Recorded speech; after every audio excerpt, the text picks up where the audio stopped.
Bienvenidos de nuevo a todos. Hoy tenemos el gran placer de contar con Joe Kent, exdirector del Centro Nacional de Contraterrorismo, que dimitió en marzo de 2026 en oposición a la guerra contra Irán. Gracias por volver al programa. Es un gran placer. Mi primera pregunta es si le sorprendió la decisión de Washington de volver a entrar en la guerra con Irán, porque yo pensaba que con el memorando de entendimiento, Estados Unidos podía retirarse. Pero ¿cuál cree que es la estrategia esta vez?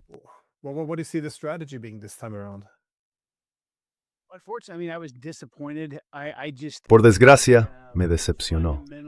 Creo que, en el fondo, los israelíes nos metieron en un buen aprieto. Los israelíes jugaron muy bien sus cartas. Entendieron que esta guerra acabaría siendo políticamente impopular en casa. Y entendieron que el presidente Trump tendría que negociar, que buscaría más negociaciones. Así que lo que hicieron los israelíes con mucha eficacia fue lograr que respaldáramos, en la práctica, matar al líder supremo muy al principio. Entendían que eso prácticamente anularía cualquier posibilidad de alcanzar una solución diplomática, porque provocaría un efecto de cierre de filas en torno a la bandera. Y creo que decirlo así es quedarse muy corto.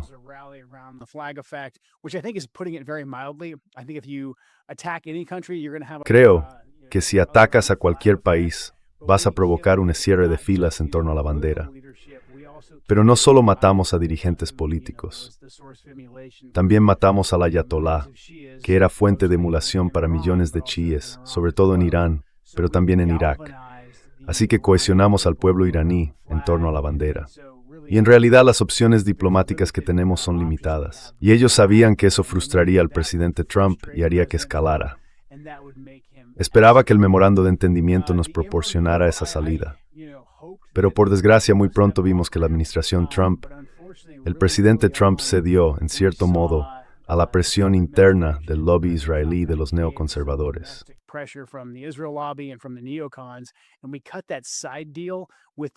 Y cerramos ese acuerdo paralelo con el gobierno libanés, que básicamente si lees el memorando de entendimiento piensas, bueno, estas dos cosas no pueden existir en el mismo mundo. Y los iraníes básicamente dijeron, de acuerdo, pues eso lo anula. Y al mismo tiempo estábamos jugando a esto de intentar escoltar o animar a los barcos a que no se coordinaran con los iraníes, cuando una vez más eso estaba en el memorando de entendimiento. Y la gente puede decir, bueno, el memorando es malo, pero lo firmamos. Así que sí, ¿deberían los iraníes haber disparado contra barcos? No. Pero, básicamente, dijeron que dispararían contra barcos si violábamos el memorando de entendimiento. Así que lo que veo ahora es a un presidente increíblemente frustrado. Pero por desgracia, esa frustración le está cegando ante lo que nos llevó a firmar el memorando de entendimiento en primer lugar.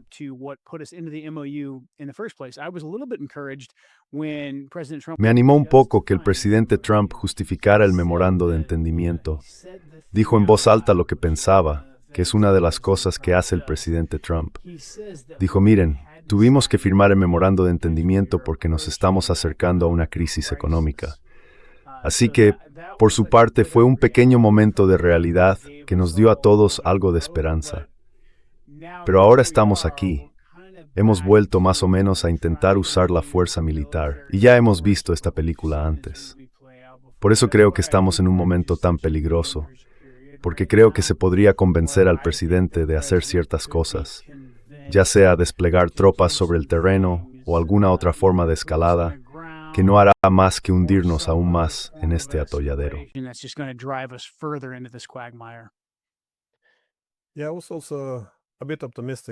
Sí, yo también me sentí algo optimista cuando le oí hacer algunos comentarios diciendo que, bueno, por ejemplo, los iraníes tienen derecho a tener misiles balísticos, los saudíes los tienen. Quiero decir, son el tipo de cosas que esperarías oír si quieres desvincularte de esto. Por eso fue una pena verle volver a meterse en esta guerra. Pero de nuevo, eso plantea la pregunta, ¿qué se va a hacer de forma diferente esta vez? Has dicho que existe la posibilidad de una invasión terrestre pronto. ¿Ves apoyo político para eso en Estados Unidos? Y además, si lo hacen, ¿qué probabilidades hay de que tenga éxito? Porque supongo hay muchas cosas que podrían salir mal.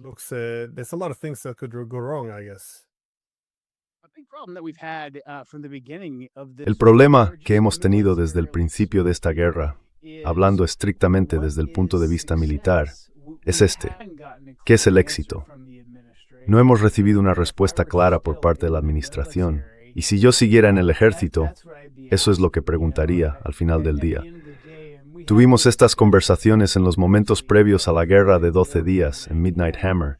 Era como, ¿cuál es exactamente nuestro objetivo aquí? Porque si inicias operaciones militares sin definir claramente cuáles son tus objetivos estratégicos militares, cuáles son los criterios de éxito y cuál es el estado final en el que diremos que las operaciones han terminado y se han acabado, así es como acabas en estos atolladeros interminables.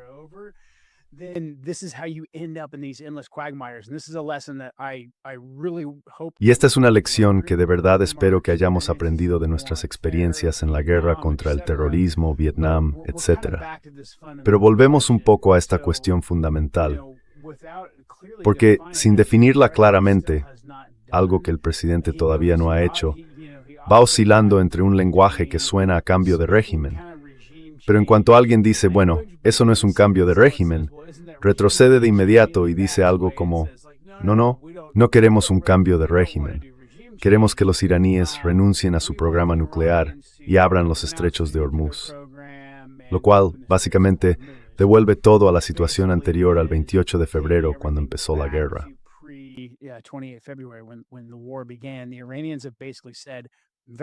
Los iraníes han dicho básicamente que no van a hacerlo. Ahora bien, siguen diciendo, no salen a decir que vayan a desarrollar un arma nuclear. Simplemente dicen que no van a devolver el control del estrecho de Hormuz.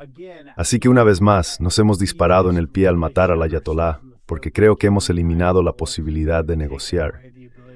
Y creo que, como hemos lanzado 2 ataques durante las negociaciones, la gente que está ahora mismo en Irán, sus dirigentes, no creo que puedan darle al presidente Trump victoria diplomática.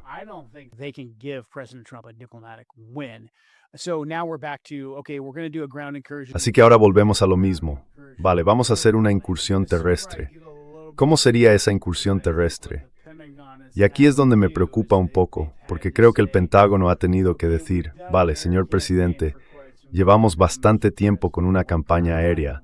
Estamos más o menos quedándonos sin objetivos que bombardear y que vayan a ser eficaces.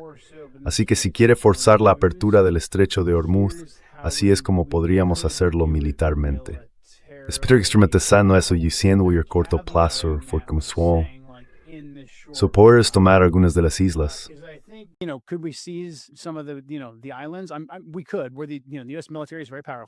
Podríamos. El ejército estadounidense es muy poderoso. ¿Pero podríamos mantener el control a largo plazo? Si repasamos nuestro historial de éxito a la hora de controlar territorio de forma efectiva, pienso en nuestras guerras recientes al este y al oeste de Irán, en Irak y Afganistán. Nos costó mucho mantener el control del territorio, y aquello fue frente a insurgentes armados con artefactos explosivos improvisados, lanzacohetes RPG, morteros, etc. No estaban armados con misiles balísticos sofisticados ni drones. Así que creo que nuestra capacidad de lograr un éxito real es muy limitada.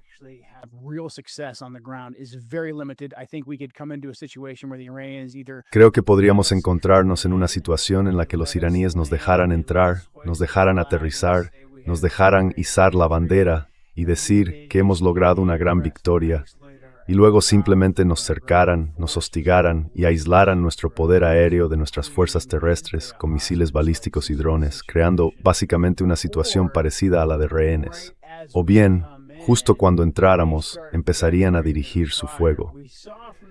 Vimos, en el ataque que llevaron a cabo en Jordania con misiles balísticos este pasado fin de semana, que trágicamente nos costó la vida de 3 soldados estadounidenses, que pueden dirigirlos de forma bastante efectiva y precisa, con sistemas de misiles muy potentes desde bastante lejos. Quiero decir, Jordania está a cierta distancia de Irán.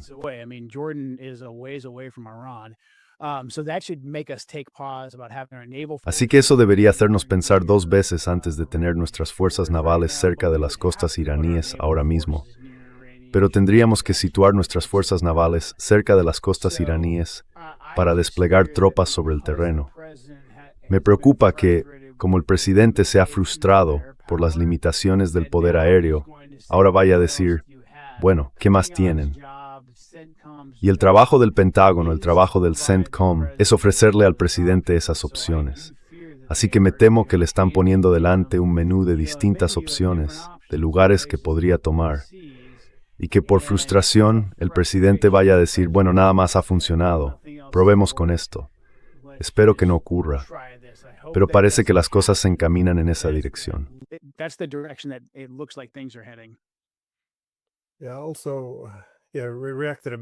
Además, reaccionamos un poco ante esa tendencia a medir siempre el éxito por la muerte y la destrucción infligidas al adversario. Porque, de nuevo, ¿con qué fin? Lo pienso a menudo, porque si los iraníes ven esto como una amenaza existencial, estarán dispuestos a asumir ese coste. Y además, si sus capacidades no dependen de una gran fuerza aérea o armada plenamente operativas, entonces, ya sabes, si se trata de drones, ¿qué importa cuánto se destruya si aún pueden seguir combatiendo? Pero entiendo tu argumento sobre la dificultad de mantener esas islas si Estados Unidos las toma. Es decir, sí, no lo veo claro. El suministro y el apoyo logístico van a ser muy complicados. Pero ¿bastaría con eso para abrir el estrecho de Hormuz? Porque los iraníes necesitan controlar las islas para poder bloquear el estrecho.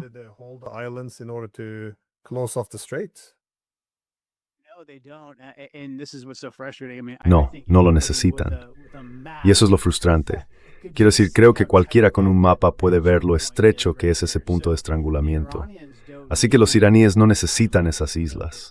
No necesitan tener ese apoyo logístico. Básicamente solo necesitan poder colocar algunas minas o lanzar misiles balísticos y drones en esa vía marítima tan estrecha donde controlan una buena extensión de terreno. Y además es terreno elevado, lo que empeora aún más las cosas. Pero incluso entonces, aunque avanzáramos hasta la costa y tomáramos, ya sabe, todo lo que rodea esencialmente el estrecho de Hormuz, y lo ocupáramos, quiero decir, los iraníes han demostrado con sus misiles balísticos y sus drones que aún podrían alcanzar barcos en cualquier punto del estrecho de Hormuz. Y ahora bien, ¿podríamos negarles ese espacio aéreo durante un tiempo?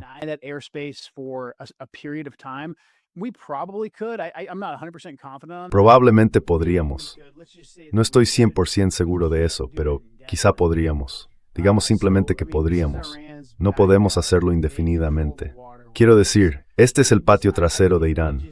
Ellos controlan las vías marítimas. Creo que simplemente nos negamos a aceptarlo, porque resulta muy frustrante que esa vía marítima y no va a volver a tener el mismo estatus sin que estemos dispuestos a sacrificar algo.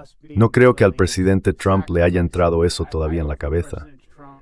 Así que sigue pensando que puede coger una herramienta militar y golpear a los iraníes con ella, y que ellos dirán, de acuerdo, vale, nos rendimos, volveremos a la situación anterior al 28 de febrero en el estrecho de Hormuz.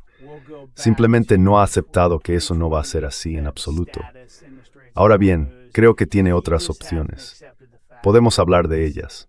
Creo que es bastante sencillo.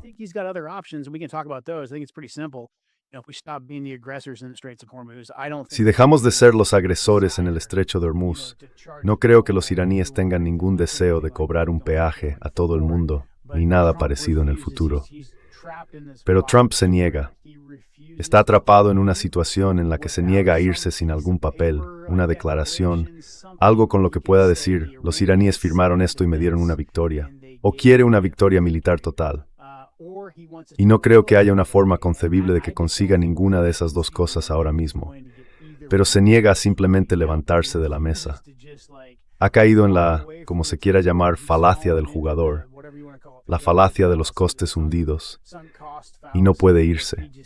Y por eso temo de verdad que vaya a seguir escalando, porque ahora mismo ve a los militares como su única herramienta.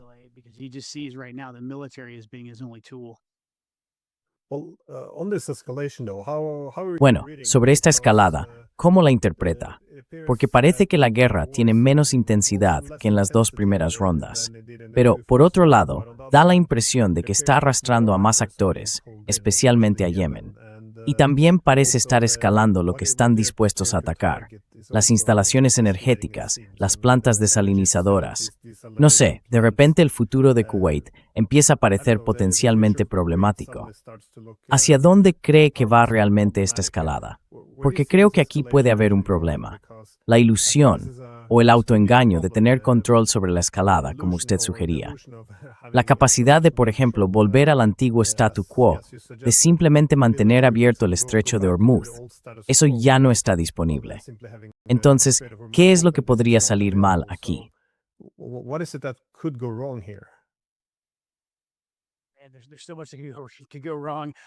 Hay muchísimas cosas que podrían salir mal.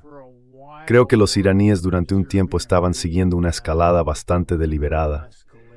Pero a medida que nosotros escalamos y empezamos a atacar infraestructuras civiles, creo que los iraníes se quitaron los guantes hasta cierto punto. Y creo que ahora están aprovechando este periodo de... No se trata solo de un toma y daca con los iraníes. Yo veo que están ejecutando una estrategia bastante deliberada. Como decías, están apuntando a Kuwait. Básicamente, intentan expulsar nuestras bases de la región, algo que creo que deberíamos aceptar, porque nuestras bases han demostrado ser un lastre estratégico y no una ventaja. Pero cuanto más tiempo intentemos aferrarnos a ellas, más objetivos les estamos ofreciendo a los iraníes para que los ataquen.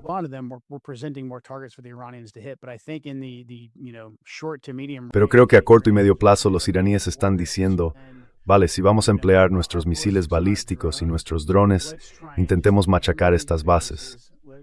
Básicamente, en las últimas 24 horas, los iraníes han salido a decir a los estados del Golfo: oigan, si sus hoteles u otras zonas alojan tropas estadounidenses, también serán objetivos legítimos.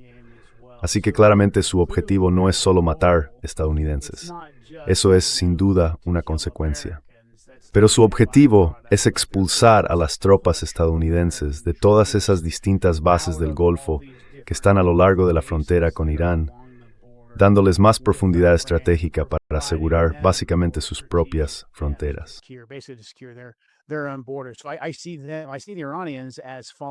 Así que veo que los iraníes están siguiendo aquí una estrategia bastante pragmática. Su estrategia tiene mucho sentido. La nuestra, en cambio, no tiene ni de lejos tanto sentido. Básicamente estamos echando gasolina al fuego al decir: ahora vamos a atacar su infraestructura petrolera, ahora vamos a atacar sus plantas desalinizadoras, ahora vamos a atacar sus puentes. Al final, esta es la frustración de Trump. Bombardeó todos los objetivos militares y el régimen ni se inmutó. Así que ahora dice: vale, voy a infligir aún más dolor. Lo que creo que no se ha dado cuenta es de que no hay ningún nivel de sufrimiento que los iraníes no vayan a soportar.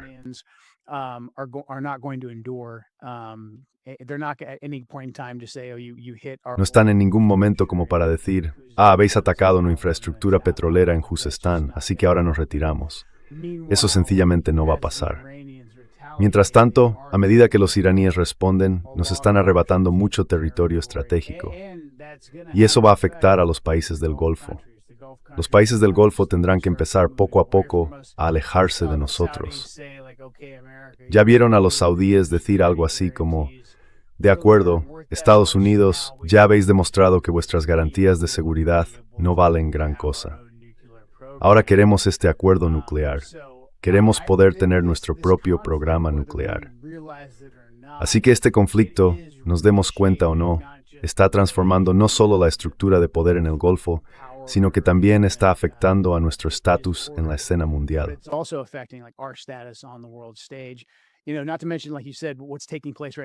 Y por no hablar de lo que está ocurriendo ahora mismo con Yemen, como decías, los hutíes se habían mantenido al margen de esta guerra hasta este momento, pero hace poco dispararon contra, creo que fueron 2 buques saudíes, hicieron dar la vuelta a bastantes otros. Así que eso básicamente va a cerrar el estrecho de Hormuz, porque una de las válvulas de escape que teníamos, por decirlo así, era ese oleoducto de este a oeste que desembocaba en el puerto de Yanbu.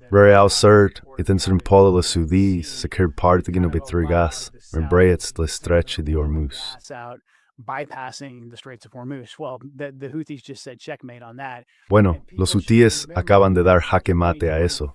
Y la gente debería recordar que en 2025, cuando concentramos toda nuestra potencia de combate en los hutíes, en un intento de quebrarlos, no pudimos lograrlo. Y de nuevo, fue porque no valoramos su determinación, pero tampoco valoramos el terreno. No entendimos hasta qué punto Yemen es montañoso, ni lo avanzado que está su programa de misiles balísticos y drones. Tampoco se no puede vivir lo estrecha que es Acedón. No hace falta mucha tecnología sofisticada para verificar el Mar Rover. Es simplemente, es geografía.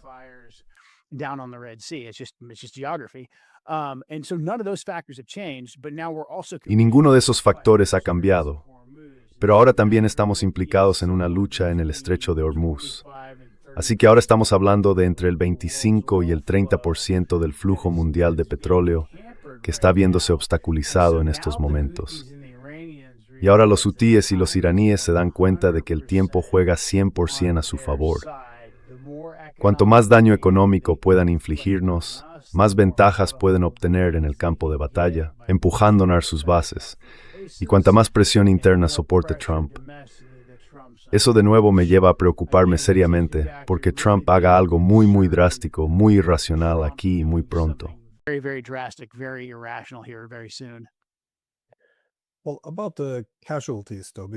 Bueno, sobre las bajas, porque los iraníes han estado atacando con bastante dureza estas bases estadounidenses, que usted decía que les gustaría eliminar. Y de nuevo, si yo fuera iraní, probablemente eso también habría estado entre mis principales prioridades, que desaparecieran las bases hostiles. Pero corríjame si me equivoco. En las dos primeras rondas de esta guerra, tuve la impresión de que los iraníes serían algo cautos a la hora de causar bajas militares entre los estadounidenses, porque eso podría dificultar, supongo, cualquier salida o cualquier acuerdo político para desescalar esto. Pero si su confianza política, o su fe en cualquier solución política, y en la diplomacia en general, está desapareciendo, ¿cree que ahora están más dispuestos a atacar con mayor dureza a las tropas estadounidenses? De nuevo, sé que aquí habría cierta especulación, pero ¿cómo lo ve usted?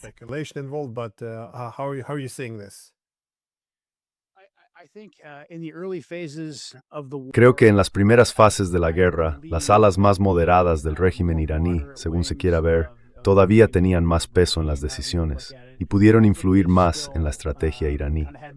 Gran parte de eso se debió simplemente a lo caóticas que fueron, creo, las fases iniciales del conflicto. Matamos al ayatolá muy pronto, pero después hubo un periodo de duelo. Y luego, al ver la respuesta iraní e iraquí, en ese sentido, la respuesta del mundo, la respuesta libanesa, la respuesta de los chiíes de todo el mundo al funeral del ayatolá, a desde la trágica muerte de las niñas civiles en una escuela dentro de Irán.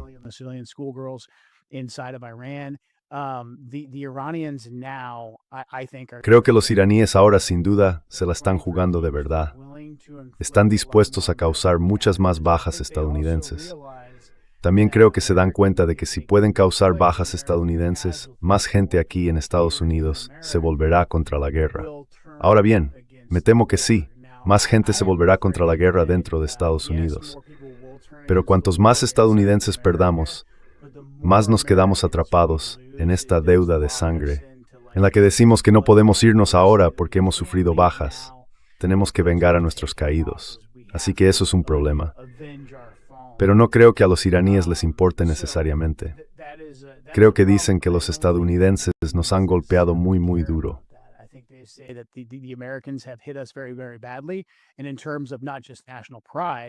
Y no solo por orgullo nacional, no solo por venganza, sino también como disuasión de cara al futuro, tenemos que asestarles un golpe que les deje claro que no pueden entrar aquí sin más, matar a nuestros civiles y matar a nuestros líderes, porque si no lo hacemos, seguirán haciéndonoslo. Y hay cierta lógica en eso. Así que los iraníes están respondiendo ahora con muchísima fuerza. Y creo que al principio se limitaron a atacar las bases dentro del Golfo. Pero creo que quieren forzar a todos los distintos países del Golfo a que vengan a nosotros en privado y simplemente digan, oye, sacad a vuestra gente de aquí. Esta relación ya no merece la pena.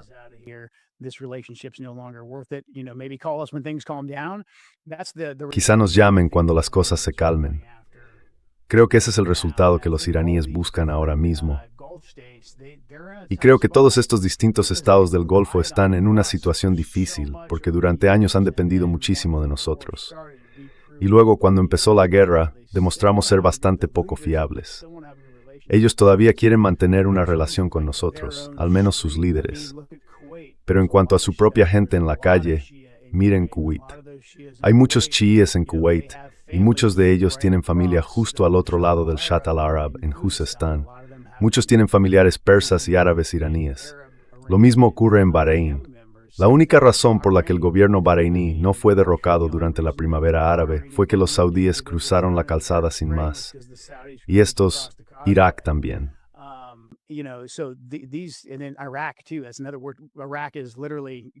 Ese es otro caso. Irak está haciendo literalmente diplomacia de lanzadera entre Washington D.C. y Teherán.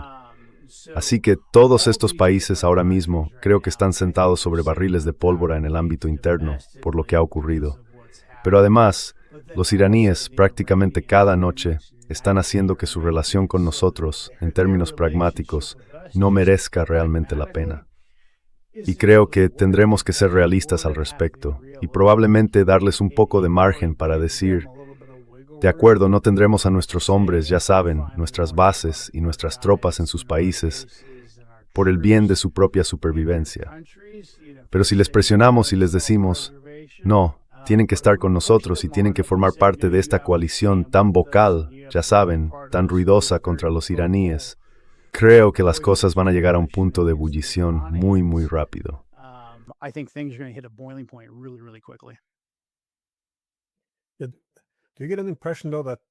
Bien, pero ¿te da la impresión de que Trump obviamente cambió de postura? Me preguntaba por qué. Porque cuando volvió a conseguir su segunda presidencia, al menos a mí me parecía que realmente quería poner fin a todas estas guerras. Y de nuevo, había una lógica sólida detrás de eso. Por eso pensé que su postura era exactamente lo que necesitaría Estados Unidos. Es decir, todas estas guerras hacen que Estados Unidos se extienda demasiado, lo agotan. Además, todas estas potencias euroasiáticas, ya sean los rusos, los chinos o los iraníes, de repente tienen un objetivo común: contrarrestar colectivamente a Estados Unidos. Simplemente parecía una estrategia general para adaptarse a esta nueva distribución del poder.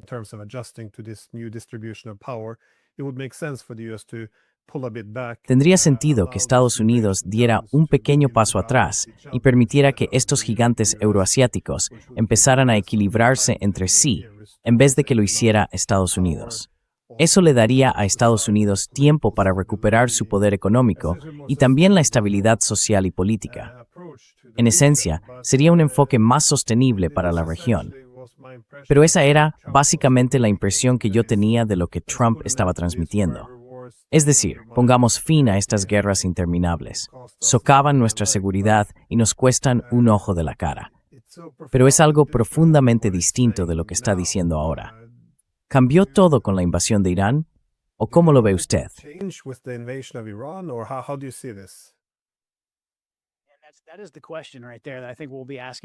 Esa es precisamente la pregunta que creo que nos estaremos haciendo durante bastante tiempo, porque estoy de acuerdo contigo. Quiero decir, el presidente Trump, incluso en su primer mandato, aunque las cosas no fueron perfectas y no consiguió siempre lo que quería, estaba tomando medidas para intentar sacarnos de estas guerras.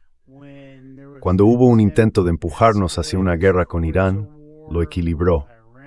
Utilizó ataques militares deliberados, como cuando mató a Soleimani, pero después dio marcha atrás.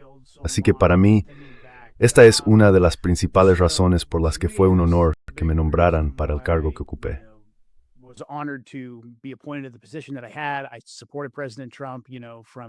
Apoyé al presidente Trump prácticamente desde que mi difunta esposa murió en Siria hasta hace solo un par de meses, porque creía que el presidente Trump veía las cosas desde una perspectiva realista y que estaba haciendo lo correcto para nuestro país.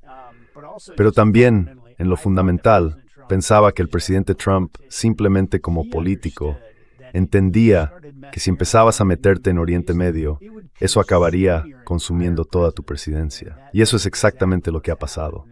En cuanto a por qué cambió esto, sinceramente, de verdad, no lo sé. Me cuesta entenderlo, y no dejo de preguntarme, ¿lo engañaron? ¿Lo llevaron a error? Sin duda, hubo mucho de eso en los meses previos a esta guerra.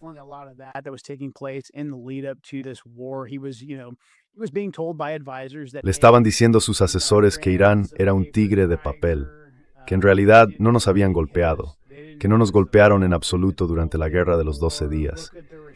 Mira la respuesta a martillo de medianoche.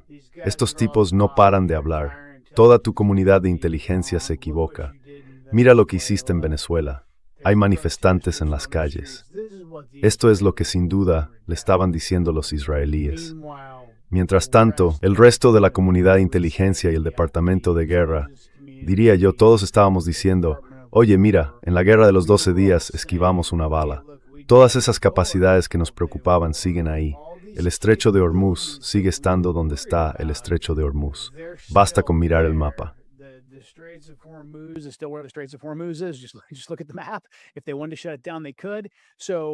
Si hubieran querido pararlo, podrían haberlo hecho.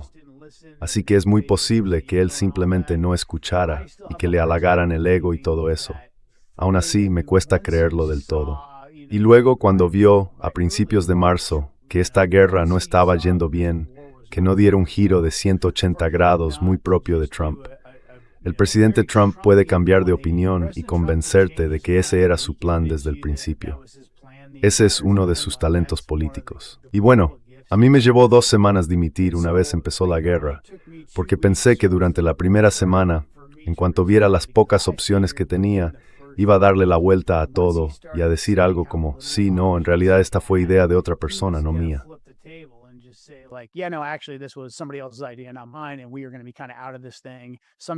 Y nos habríamos mantenido un poco al margen de todo esto. Habría habido daños, sin duda, pero no seguiríamos metidos en este atolladero. Ya sabe, siempre está el lobby israelí. Quiero decir, le dieron mucho dinero al presidente Trump. Él está rodeado de mucha gente muy afín a Israel. Tiene relaciones con personas del gobierno israelí a las que creo hemos dado demasiado acceso. Así que no conozco la respuesta completa. Sí creo que la respuesta está en algún punto intermedio. Es como la confluencia letal del ego del presidente Trump, la gente que lo rodea, la clase donante, y ahora está atrapado en esta trampa. Así que creo que esta es una cuestión que debatiremos y estudiaremos durante bastante tiempo.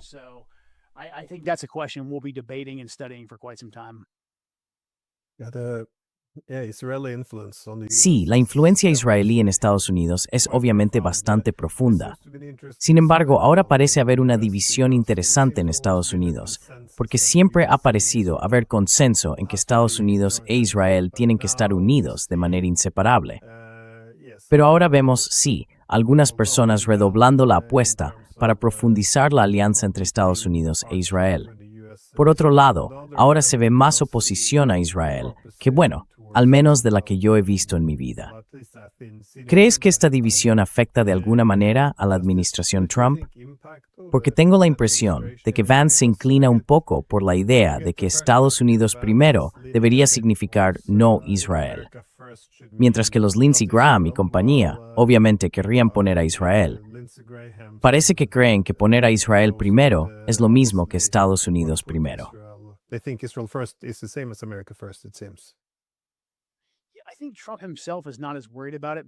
Creo que al propio Trump no le preocupa tanto, porque no tiene que volver a presentarse a la reelección. Y además, Trump sigue teniendo en la cabeza que MAGA y America First son lo que él diga que son. Pero quienes tienen que preocuparse por su futuro político, obviamente el vicepresidente y probablemente todos los demás miembros de este gabinete, pero sobre todo Marco Rubio, esta va a ser la batalla de 2028, al 100%. Probablemente también en el lado demócrata. En 2028 habrá unas elecciones abiertas, así que los demócratas tendrán unas primarias disputadas. Nosotros tendremos unas primarias disputadas en el lado republicano. Y creo que este asunto va a estar muy, muy presente. Creo que el vicepresidente Vance está en una situación muy difícil. Su nombre forma parte de esta candidatura, así que tiene que apoyar al presidente al que sirve.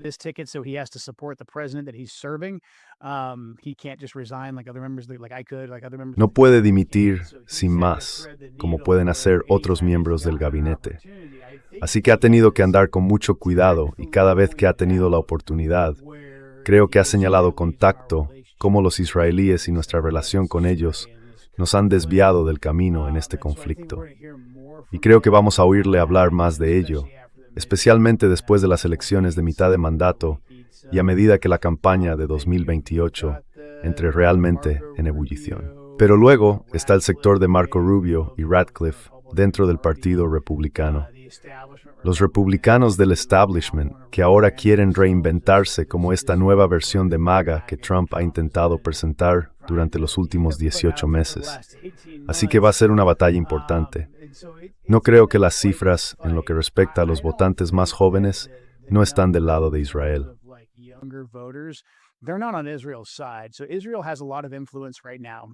Así que Israel tiene mucha influencia ahora mismo, y quizá la siga teniendo durante los próximos 2 ciclos electorales, porque puede poner mucho dinero en las elecciones. Y por desgracia, el sistema estadounidense sí permite que el dinero influya en las elecciones. Simplemente, no estoy de acuerdo con ello, pero es lo que hay. Ese es el sistema. Pero creo que eso tiene una fecha de caducidad y se está acercando muy, muy rápido. Así que si yo fuera israelí, ya sabe, bajo el liderazgo de Benjamin Netanyahu, me preocuparía el futuro. Me preocuparía nuestra relación a largo plazo con Estados Unidos, porque ya sabe, ahora mismo, sea demócrata o republicano, lo más probable es que quien ocupe la Casa Blanca después no vaya a ser ni de lejos tan pro-israelí como el presidente Trump.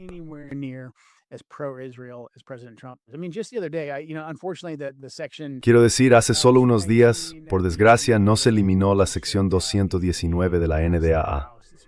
La NDAA fue aprobada por la Cámara de Representantes. Probablemente, aunque espero que no, también vaya a aprobarse en el Senado. Pero hace solo unos días Massi presentó un proyecto de ley que pedía básicamente cortar toda la ayuda exterior a Israel. El proyecto no salió adelante, pero hubo 103 demócratas y un republicano, Massi, que votaron a favor de retirar la financiación a Israel. Son 104 representantes. Hace 5 o 6 años quizás solo 2 o 3 habrían votado a favor de eso. Así que las cifras se están moviendo, en cierto modo alejándose del lobby israelí. Eso me da cierta esperanza. A corto plazo, nos pone en una situación difícil, porque todavía tienen mucha influencia.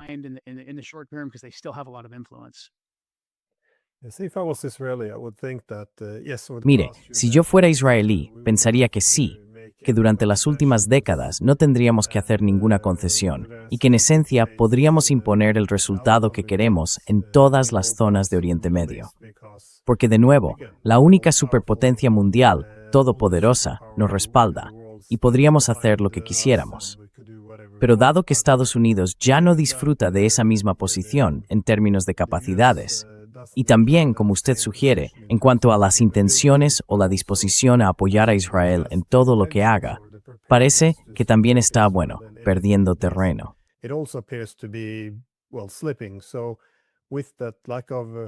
Así que, ante todos esos cambios en las intenciones y las capacidades de Estados Unidos, uno pensaría que Israel empezaría a buscar vías diplomáticas con sus vecinos y adaptarse a esta nueva realidad. Pero parece que están yendo en la dirección contraria, es decir, eliminar a Irán y buscar una victoria total. Pero me parece una estrategia de todo o nada muy peligrosa. Y dado que están tan decididos a acabar con Irán, ¿por qué Israel no está luchando también en esta guerra ahora? Estados Unidos ha vuelto plenamente a la guerra, pero los israelíes parecen estar al margen. Yo pensaba que eran ellos quienes querían esta guerra. ¿Cree que se unirán pronto?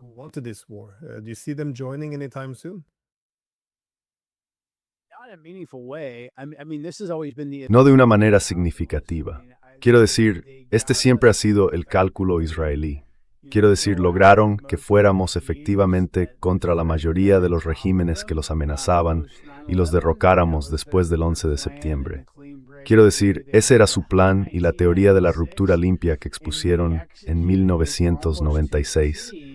y lo ejecutamos casi al pie de la letra hasta llegar a Irán. E Irán era el país con el que siempre necesitaban más ayuda.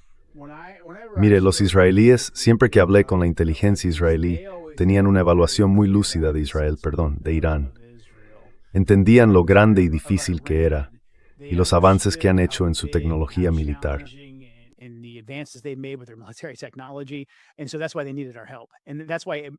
Y por eso necesitaban nuestra ayuda.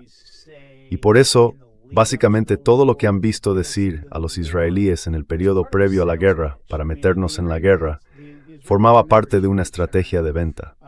Quiero decir, a los israelíes nunca les preocupó demasiado el programa nuclear iraní. Sabían que ese era el gancho al que íbamos a picar, ¿saben? El que ayudaría a vendernos la guerra. Y ahora los israelíes nos tienen justo donde querían. Por eso jugaron muy bien sus cartas. Consiguieron que respaldáramos de inmediato matar al líder supremo, para que no pudiéramos negociar con los iraníes, dejándonos atrapados en esta disputa.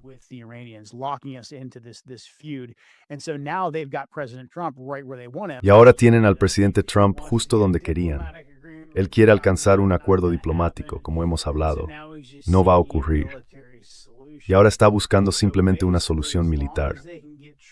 Básicamente, mientras puedan lograr que Trump siga intensificando la escalada y consigan algún tipo de descabezamiento del régimen, algo que ya han conseguido hasta cierto punto. Pero cada vez que planteaba este escenario antes de la guerra a mis interlocutores israelíes, les decía, si matamos al líder supremo, eso va a ser un caos. Los que vengan después probablemente serán hombres intransigentes y radicales. Los israelíes entendían perfectamente.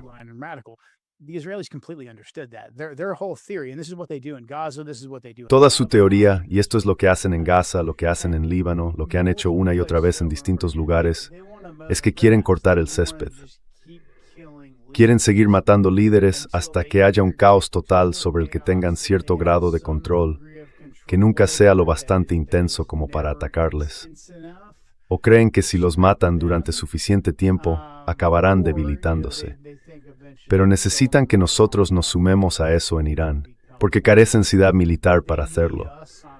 Y por eso creo que precisamente esta última semana se ha visto, creo que fue Smotrich, salir y decir algo así como no vamos a volver a la guerra.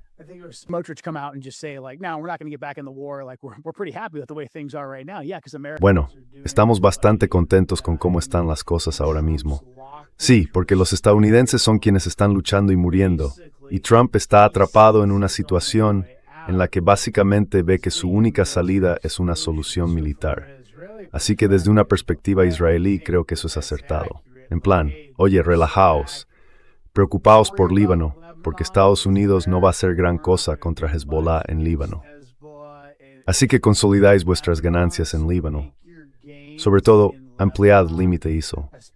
Sead avanzando, ya sabes, al norte del río Litani, porque Estados Unidos está tan condenado con él.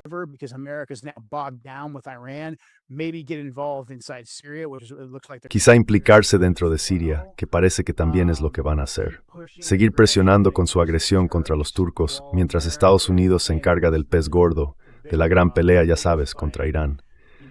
Así que, de nuevo, este debería ser otro momento esclarecedor para nosotros. Entramos en esta guerra por los israelíes, y ahora los israelíes salen y dicen, no, nos parece bien cómo están las cosas, no tenemos ningún deseo de participar en esto. Así que ya sabes, hasta que no podamos israelíes con claridad, van poniéndonos en estas situaciones.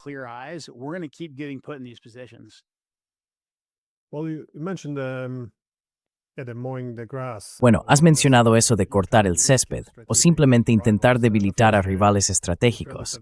Y por supuesto, los israelíes lo han hecho bastante bien con los palestinos, Siria, Líbano y la mayoría de sus vecinos. Pero parece que ahora hay un objetivo diferente: Turquía. Esto me resulta interesante, no solo porque es un país tan grande, y yo diría poderoso, sino también porque es un Estado miembro de la OTAN.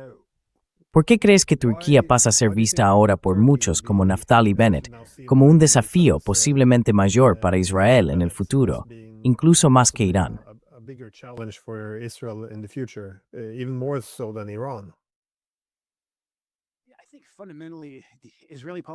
Creo que en el fondo, los políticos israelíes necesitan tener un país extranjero al que atacar para movilizar a la gente en torno a su causa, sea cual sea. Creo que ese es un problema fundamental que tienen los israelíes con la forma en que funciona su gobierno. Pero al final, sí creo que Turquía es una de las potencias más importantes de la región, de Oriente Medio. También es un país de enorme importancia geográfica, y por eso está en la OTAN. Tiene un ejército muy grande y muy poderoso. Cuenta con un servicio de inteligencia muy eficaz y supone una amenaza directa para que Israel siga siendo, ya sabes, el pez gordo o el hegemón de Oriente Medio.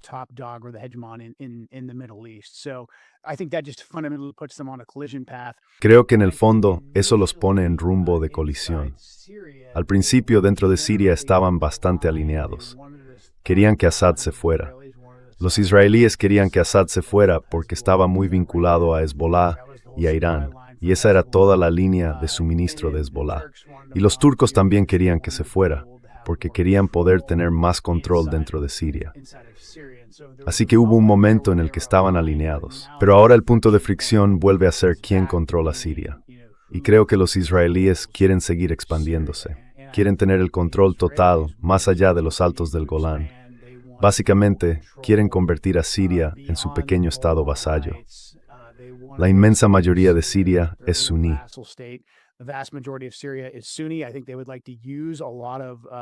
Creo que les gustaría utilizar a muchos de los contemporáneos de Shara, básicamente como sus aliados indirectos contra Hezbollah, pero también contra cualquier otra facción pro-iraní que haya por ahí. Y luego están los turcos, que creo que tienen una visión muy distinta. Creo que los turcos quieren que Siria siga siendo su zona de influencia. Quieren más acceso al Mediterráneo, quieren acceso a los oleoductos. Así que creo que se encaminan hacia un choque. También hay muchos factores distintos en juego. Ahora se ve a los israelíes tendiendo la mano. Los israelíes también tienen una comunidad drusa dentro de Israel. Siempre ha estado próxima a la comunidad drusa dentro de Siria. Así que ese es otro factor.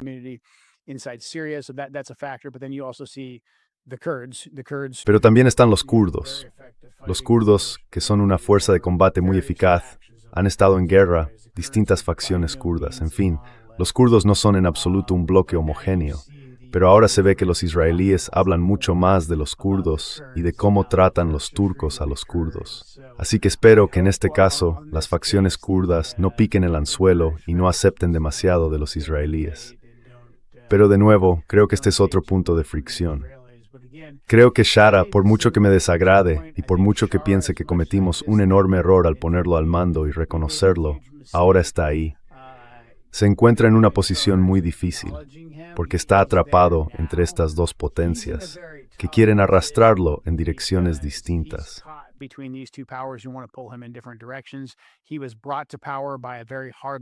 Llegó al poder de la mano de una facción yihadista suní muy radical, que no se va a sentir cómoda con que él se alíe y se acerque demasiado a Israel. Pero al mismo tiempo creo que probablemente tiene algunas facciones que dicen sí, podríamos ir a la guerra con Hezbollah, podríamos ir a por todos nuestros distintos grupos minoritarios. ¿Y qué opinan los turcos de eso? Así que Shara también está en una situación muy difícil. Este es otro caso en el que, cuanto más miras a todos los actores y las distintas facciones que hay sobre el tablero, más claro queda que no hay ninguna ventaja para Estados Unidos en involucrarse en nada de esto. Y sin embargo, seguimos metiéndonos de lleno, justo en medio de todo.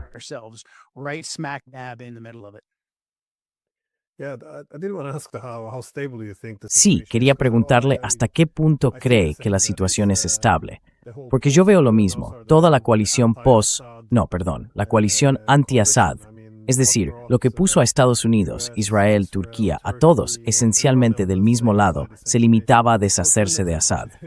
Pero creo que en la Siria posterior a Assad, muchas de las bases de esa alianza o coalición empezarían entonces a desaparecer. Y como decía, especialmente los israelíes y los turcos se ven ahora en bandos opuestos respecto a quién debería controlar ese territorio, o al menos ejercer influencia allí.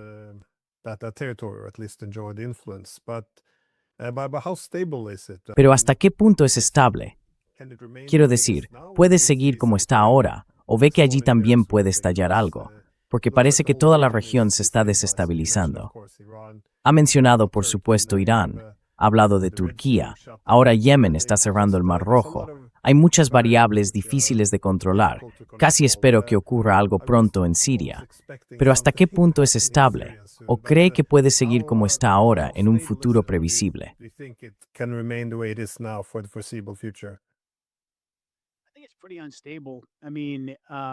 Bastante inestable. Quiero decir, insisto, nunca he sido partidario de Shara. Creo que en el fondo sigue siendo un terrorista de Al-Qaeda. Sin embargo, es una especie de pegamento que mantiene unido a todo el país, porque tiene relaciones con todas esas facciones distintas que los llevaron al poder. Además, hace poco ha tenido que absorber, probablemente a cerca de 100.000 desplazados internos que estaban retenidos en distintos campos para desplazados, que eran básicamente incubadoras de ISIS. Eran las familias de miembros de ISIS, e incluso algunos miembros de ISIS que estaban retenidos en zonas de contención. Básicamente ha tenido que reincorporarlos a todos a su población, no los volvió a meter en campos. Básicamente, les dejaron volver a integrarse en la población general.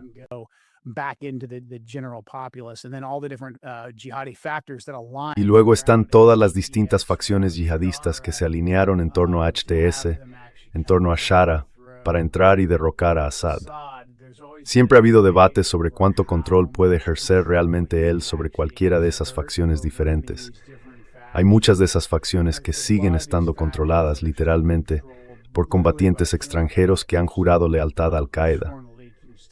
Y a veces escuchan a Shara y otras veces no lo escuchan. Así que ahora la pregunta es, ¿durante cuánto tiempo puede Shara salirse con la suya estando cerca de Estados Unidos y haciendo que Trump diga cosas como, sí, creo que Shara debería ir a por Hezbollah, y quizá algunos de ellos sí quieran ir a luchar contra los chiíes?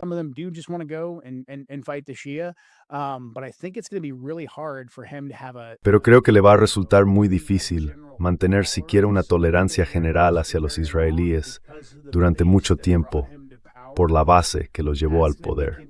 Eso va a generar tensiones.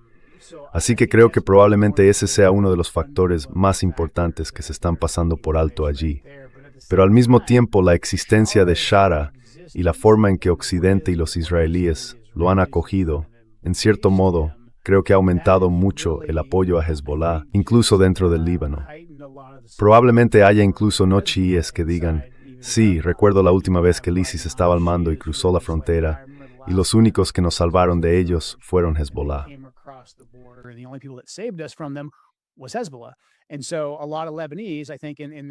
Y muchos libaneses, creo, dentro de su sistema tan complicado, piensan, bueno, en realidad no apoyamos ningún tipo de desarme de Hezbollah, porque fueron un baluarte frente a los decapitadores que estaban justo en nuestra frontera anteriormente. Lo mismo ocurre en Irak. Estamos diciendo a las milicias chiíes iraquíes que tienen que desmovilizarse e integrarse en el gobierno iraquí. Creo que eso va bastante encaminado, pero también creo que hay algunas facciones allí. Y creo que muchos iraquíes dirán, no sé, necesitamos a estos tipos por lo que ocurrió en el pasado. No solo hace una década, cuando ISIS cruzó el terraplén y se apoderó de grandes zonas de Irak. Así que sí creo que en Siria hay, sin duda, brasas candentes bajo las cenizas que podrían reavivarse muy, muy rápido. Por no mencionar todo lo que está pasando con los turcos, de lo que acabamos de hablar.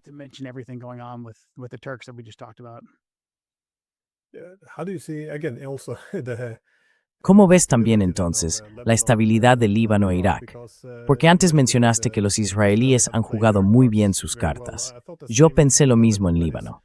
Es decir, el acuerdo que hicieron con el gobierno parecía enfrentar al gobierno libanés con Hezbollah y posiblemente desencadenar allí una guerra civil. Parecía una buena jugada para Israel si lo que quiere es, en esencia, externalizar el conflicto. No desde una perspectiva moral, sino estratégica. Si ese es el objetivo, es una buena manera de jugar sus cartas. Pero también está Irak. Como decías, hay tensiones internas que en cierta medida se ven arrastradas entre Estados Unidos e Irán. Se ven muchas milicias. Irak opera ahora más cerca de Kuwait, ¿Podrían los iraníes darles una oportunidad para absorber Kuwait en el futuro? Quiero decir, ¿hasta qué punto es estable todo esto? ¿Esperas que ocurra algo? Sé que no tienes una bola de cristal, pero ¿qué probabilidad crees que hay de que ocurra algo grande hacia esta parte del mundo?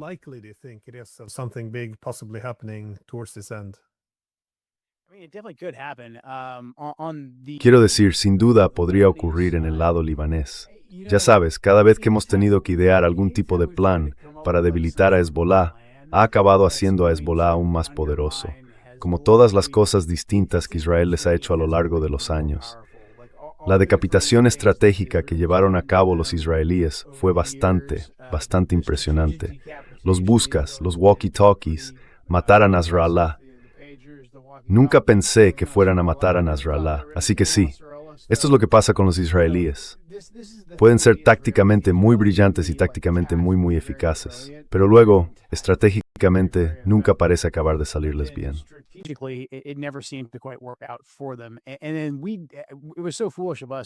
Y en mi opinión, fue muy insensato, por nuestra parte, intervenir y cerrar ese acuerdo paralelo. No solo porque socavaba el memorando de entendimiento, sino porque si miras los fundamentos generales, nos colocaba al CENTCOM en medio. Básicamente estábamos haciendo de árbitros entre las distintas facciones dentro del Líbano. Mira, ya lo intentamos en los años 80 y acabó en tragedia, con marines estadounidenses volando por los aires a manos de Hezbollah. Así que de nuevo, no veo un escenario que pueda acabar bien, en el que nosotros, como actores externos, entramos, intentamos captar algunas de las minorías y les decimos, ahora tenéis que volveros contra Hezbollah. Desde una perspectiva israelí, como decías, esa es una receta para que haya conflictos internos allí, algo con lo que los israelíes están completamente de acuerdo. Esta es otra cosa que creo que nunca hemos llegado a interiorizar del todo. Los israelíes se sienten cómodos con el caos.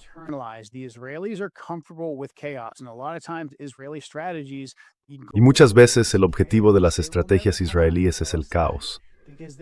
Nunca saldrán a decirnos eso, porque saben que los estadounidenses, con nuestra mentalidad occidental estadounidense, tenemos aversión al caos. Queremos ver un problema matemático sencillo. Apoyas a estos y a estos, eso debilita a los otros, y luego todos se van cabalgando hacia el atardecer. Así es como funciona la mente estadounidense. Pero los israelíes aceptan perfectamente que allí haya cierto grado de caos.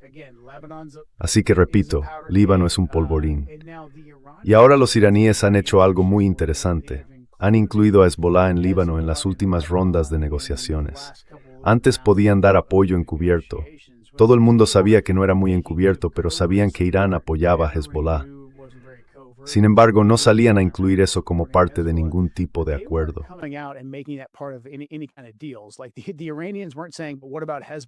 Los iraníes no decían, ¿y qué pasa con Hezbollah?, durante las negociaciones del JCPOA. Pero ahora sí, porque los iraníes básicamente están diciendo algo así como, oye, podemos ejercer poder en todo Oriente Medio. Por eso hace alrededor de un mes, o quizá hace más de un mes, lanzaron un ataque balístico contra Israel por las acciones de Israel dentro del Líbano. Así que, ese viejo juego en el que podíamos enfrentar a una facción contra la otra sin que los iraníes hicieran nada, se acabó. Pero seguimos actuando como si ese fuera el caso. Seguimos actuando como si estuviéramos en los años 80 allí. Irak también es muy interesante. Tenemos una buena relación con el gobierno de Irak, pero a veces olvidamos que el gobierno de Irak es el partido Dawa Chi.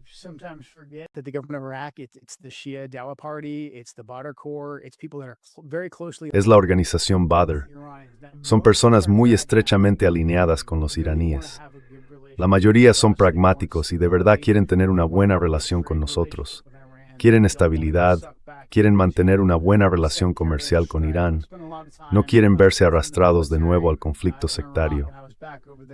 Pasé mucho tiempo tanto en el ejército como en Irak, y volví allí 3 veces como director del Centro Nacional Antiterrorista. Irak es un muy buen socio antiterrorista en la lucha contra ISIS y Al-Qaeda. Tenemos que entender que buena parte de ese gobierno, buena parte de las Fuerzas Armadas y especialmente las Fuerzas de Movilización Popular no son leales a Irán. No todos lo son.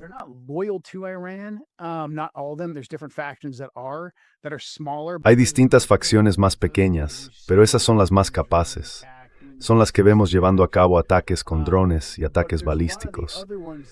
Pero hay muchas otras allí que, si continuamos una guerra masiva contra Irán, cuando llegue el momento decisivo, especialmente si hay una fetua del Ayatollah Sistani, que es un clérigo iraní que vive en Nayaf, Irak, nos encontraremos ante un mundo completamente nuevo.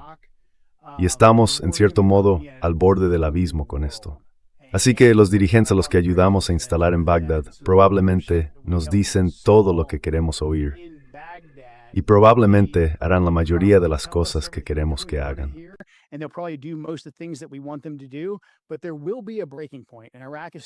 Pero habrá un punto de ruptura. E Irak sigue siendo un país de mayoría chií. Tiene vínculos de parentesco de larga data con Irán, pero también una hostilidad que se remonta a la guerra de Irak. Así que es complicado. Pero creo que existe un escenario, si seguimos llevando esto más lejos, en el que elementos de las milicias iraquíes podrían entrar en Kuwait y hacer algo en nombre de los iraníes para formar parte de esa bandera de la resistencia. Así que todo eso es posible. Todo está sobre la mesa. Cuanto más escalemos dentro de Irán, creo que más nos acercamos a que ocurra algo catastrófico en lo que Irán utilice a sus grupos aliados de una forma muy eficaz.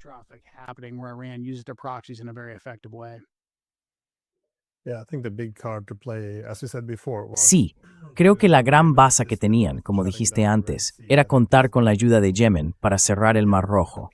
Creo que esto va a ser un desastre total para la economía mundial. Pero, en general, ¿qué crees que va a pasar ahora?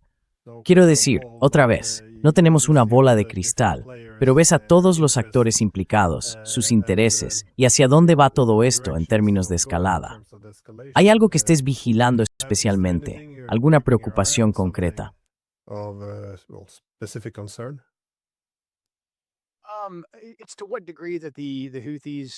Depende de hasta qué punto los hutíes decidan cerrar Bab el-Mandeb.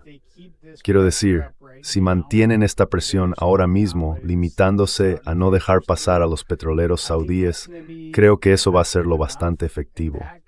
Y eso combinado con el estrecho de Hormuz nos pone en una situación económica muy difícil. Y entonces el presidente Trump se va a encontrar ante una disyuntiva.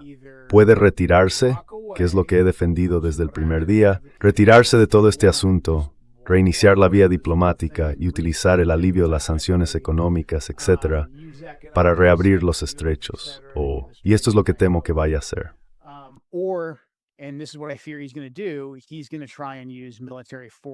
Va a intentar usar la fuerza militar, y eso va a conducir, en cierto modo, a cualquiera de los escenarios horribles de los que acabamos de hablar. Porque entonces entras en ese valle de las consecuencias no deseadas, donde crees que tienes un plan, pero cuando empiezan a volar las balas, los proyectiles y los drones, no necesariamente lo tienes. Lo que temo es la disyuntiva a la que se enfrentan los iraníes. Y no sé hacia qué lado va a caer esto. Creo que dentro de Irán hay muchos líderes estratégicos realmente pragmáticos y muy pacientes que dicen, oye, si mantenemos el statu quo ahora mismo y seguimos empujando poco a poco a los estadounidenses para alejarlos de nuestra frontera, pero nos aseguramos de restringir fuertemente el estrecho de Hormuz y de que los hutíes restrinjan fuertemente el Mar Rojo, entonces con el tiempo, probablemente, en cuestión de un par de meses, vamos a poner a los estadounidenses en una situación muy, muy complicada.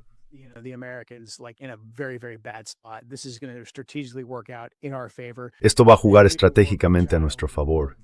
Luego podremos trabajar con China, podremos trabajar con Irán, podemos empezar a liquidar operaciones petroleras en yuanes, no en dólares.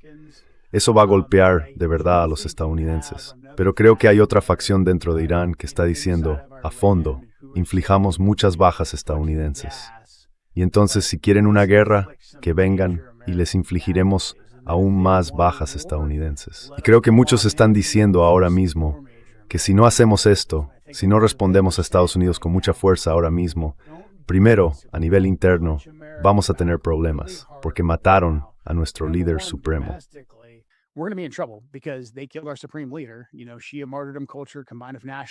Ya sabes, la cultura chií del martirio combinada con el nacionalismo es algo muy poderoso. Pero también creo que pragmáticamente lo están planteando desde el punto de vista de la disuasión. Igual que aquí en Estados Unidos, había halcones que decían, los iraníes llevan 47 años en guerra con nosotros. Creo que sus homólogos en Irán dicen, llevamos 47 años soportando esta agresión. Han invadido países en nuestras fronteras. Acaban de matar a nuestro líder supremo. Y la lista sigue. Si no golpeamos ahora, mientras te volveremos a tener esta oportunidad.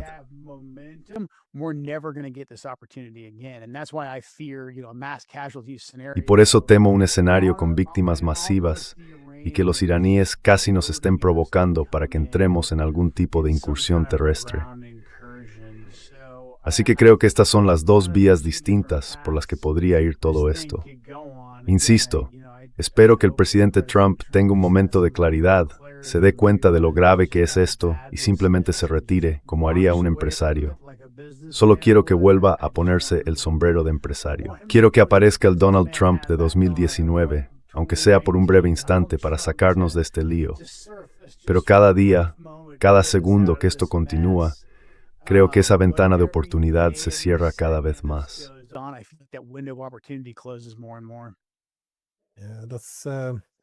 Sí, también están las incógnitas, y eso preocupa mucho.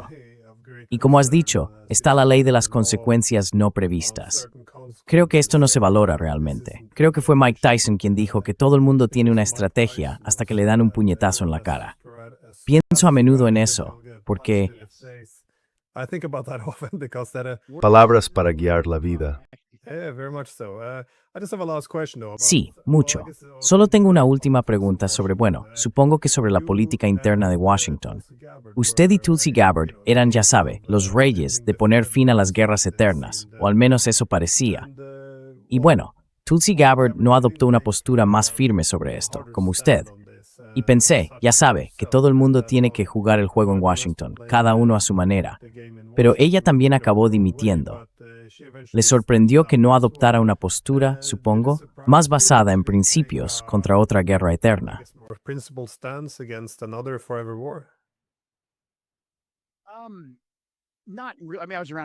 No, no realmente. Quiero decir, estuve allí bastante tiempo, así que más o menos sabía cuál era su estrategia. Creo que ella pensaba que tenía más influencia actuando de una manera más discreta, y luego estaba en las primarias, estaba en el gabinete del presidente. Así que creo que sentía que al aceptar ese puesto, su función era mantener en privado todas las críticas y todos los consejos. Pero tendría que preguntárselo a ella para obtener una respuesta clara. Así que no sé exactamente cuál es tu pero pro en Herald, pero scared es desvergonzada.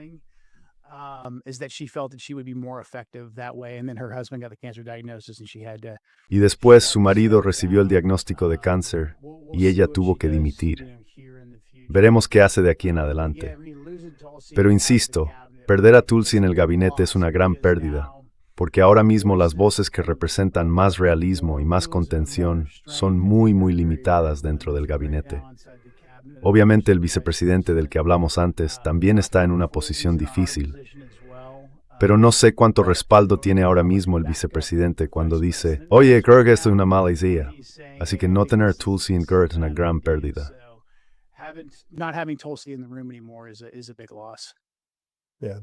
Sí, sin duda. Muchas gracias por dedicarme tanto tiempo, ha sido muy esclarecedor. Así que sí, gracias de nuevo. Cuando quieras, Glenn. Muchísimas gracias.